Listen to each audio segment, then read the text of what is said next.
Your fantasy gymnastics update. We're recording this on January 23rd. We're going to tell you who's a steal, who's on a buy, who are your biggest risks. Welcome to the #1 gymnastics podcast in the galaxy. I'm Jessica, and I'm here with Spencer from the Balance Beam Situation, where you can find links and scores for every week of college gymnastics.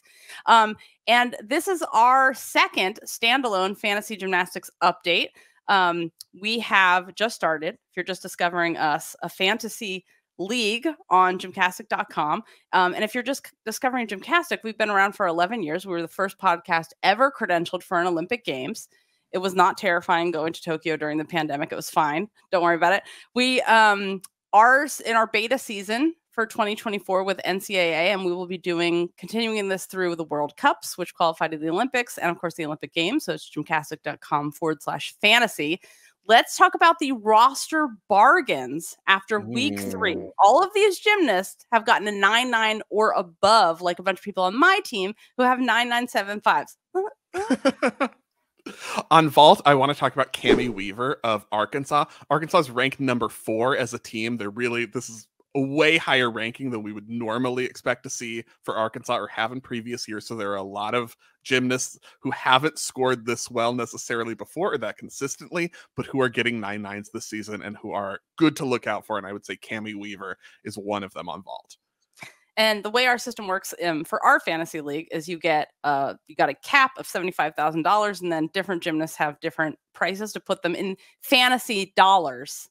Gymter dollars that you get to spend on the gymnast. So I'm going to recommend Malia Hargrove of Arizona for $3,000.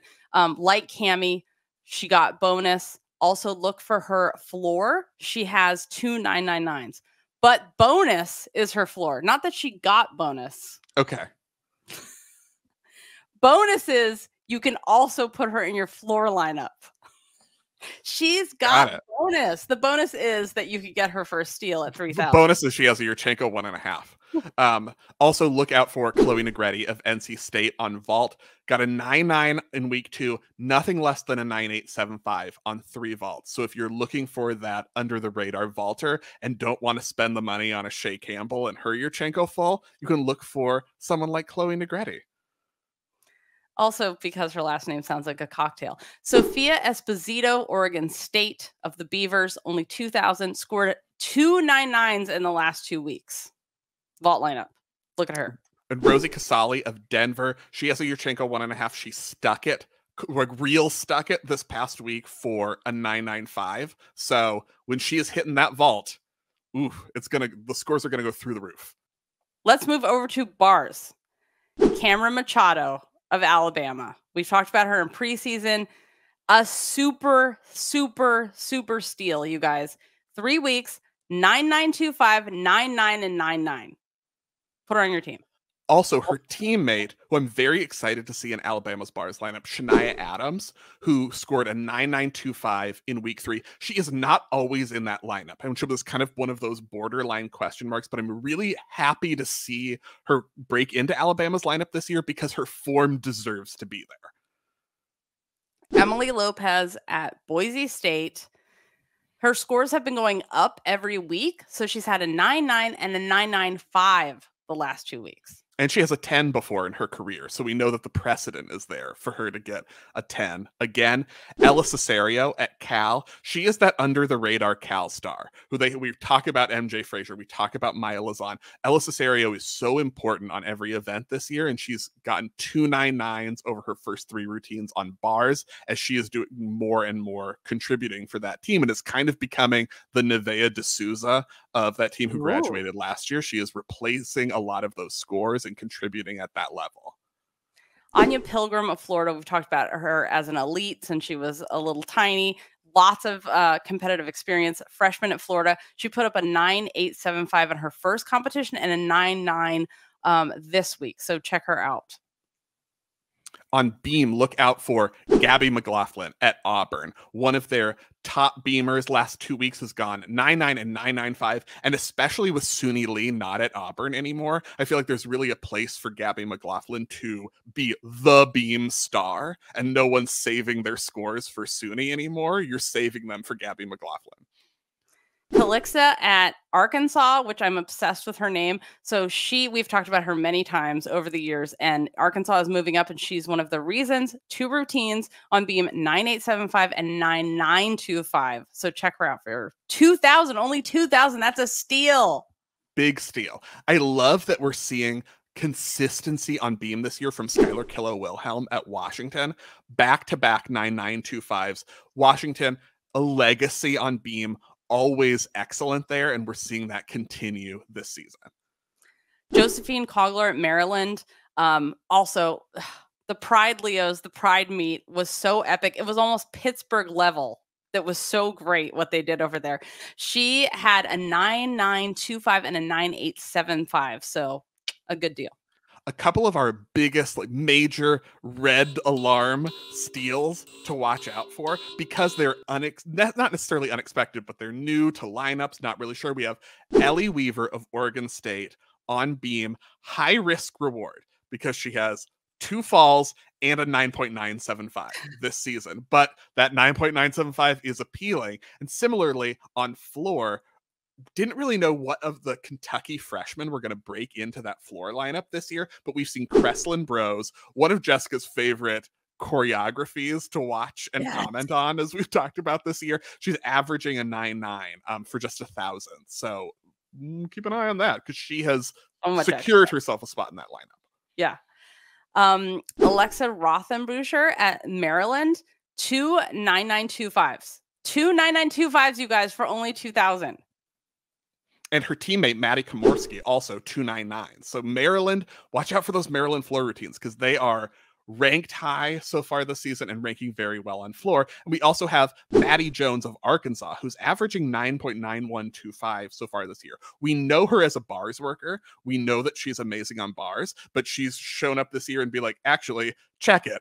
Same scores on floor. So that's certainly one to watch out for, an unexpected steal.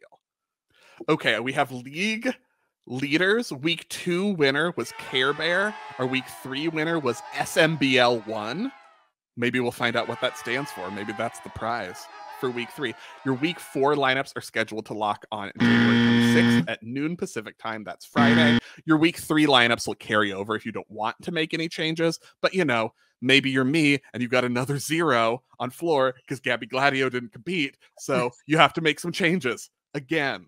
And we have our week 4 winner. The special grand prize for whoever wins week 4 is going to be a mini commission. So very special, exciting prize. You can make us talk for like 10 to 15 minutes on whatever you want to make us talk about or scream about or have feelings about, I guess. And I just want to mention some of my favorite names of team names from this past week. Spiked Punch Front, who got blood on the bars. E-Score Horse Baby Daddy. Anyway, you guys. Okay. They're so good. Okay. Some 10s to look out for that you can get this week. Lily Smith, obviously, we talked about her at Georgia. Baby Nastia. Bars. For 5,000, you get her. She's gotten a 10. Kaya Johnson at LSU got a 10 after coming back from that Achilles tear. Haley Bryant on bars at LSU. She's 6,250, but obviously it's Haley Bryant. And then Suki Pfister, who I've been telling you guys, we talked about her in our big episode this week yet again. Suki Pfister at Ball State. She also got a 10 at the Tennessee Classic, also known as the Tennessee Tipping Point. Yeah, you mentioned Lily Smith. Nearly 1 in 5 people now have her in their bars lineup, and she got a 10 this week. So people know Lily Smith, freshman, one to watch. Less than 10% of people have Leanne Wong in their floor lineup because, like Jessica, they got burned in week 2 when she didn't compete floor. But if you had faith in Leanne, like Jessica, you got rewarded in week 3 because she got a 995 on floor and she was in the lineup because it's Leanne.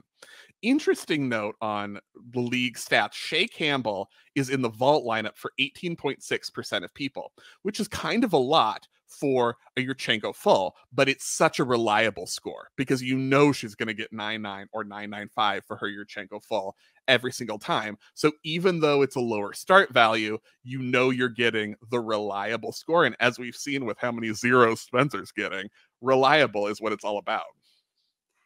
Week 4 buys. So if you have anybody on these teams in your lineup, take them out because they will not compete and you will get a 0 unless you have feelings like I do and refuse to take them out. And don't mind. Yeah, so keep an eye on specifically Suki Pfister of Ball State, because Ball State competed in the Tennessee Meet of Wonders and then again on Monday. So they had 2 meets in the previous week. So just, check your schedules if you're a Suki Pfister fanatic and have that vault in your lineup.